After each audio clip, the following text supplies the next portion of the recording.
ஸ்ரீ குருப்பியோ நமः. ஸ்ரீமத் பகவத்கீதை அர்ஜுன விஷாத யோகத்தினுடைய 33வது ஸ்லோகம். ஏஷாமர்த்தே காங்க்ஷிதன்னோ ராஜ்யம் போகாஸ் சுகானி ச த இமேவ ஸ்திதா யுத்தே பிராணான் ஸ்த்யக்த்வா தனானி ச. அர்ஜுனனுடைய மனநிலையை கவனிக்கிறோம்.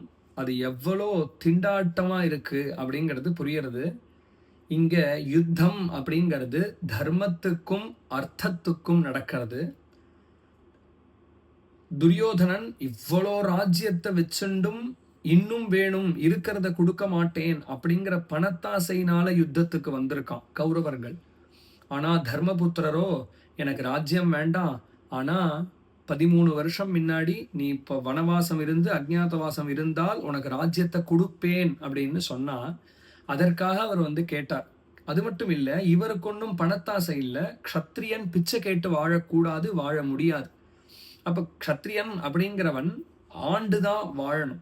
அப்போ அதற்கு அவனுக்கு சின்ன கிராமமாச்சு வேணும் இல்லையா? அவன் கிராமம் கொடு அல்லது 5 வீடு கொடுன்னு கேட்டான். 5 ஊர் 5 கிராமம் 5 வீடு கொடுன்னா 5 வீடு கூட கொடுக்க மாட்டேன் அப்படின்னா ஒரு க்ஷத்ரியன் தர்மத்துல வாழறதுக்காக இடம் வேணும் அப்படின்னு இவர்.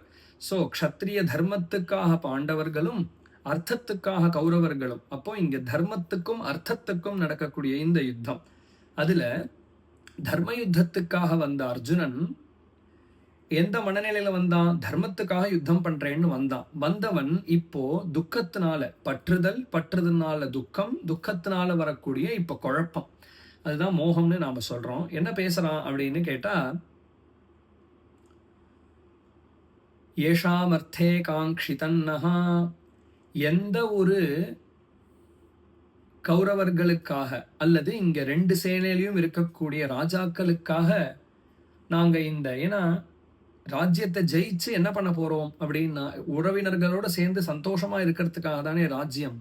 அப்போ யாருக்காக நாங்க இந்த ராஜ்யத்தை அடையணும்னு ஆசைப்பட்டோமோ, ராஜ்யம் போகாக சுகானிச்ச, ராஜ்யங்களும் போகங்களும் சுகங்கள் எல்லாத்தையும் யாருக்காக நாங்க ஆசைப்பட்டோமோ தே அவர்கள் இவர்கள் யுத்தத்துல பிராணனையும் விடுறதுக்காக தன்னுடைய சர்வ சொத்து ஐஸ்வர்யங்களையும்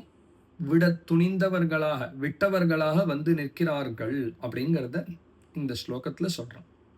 ஸ்ரீ குருப்பியோ நமஹ.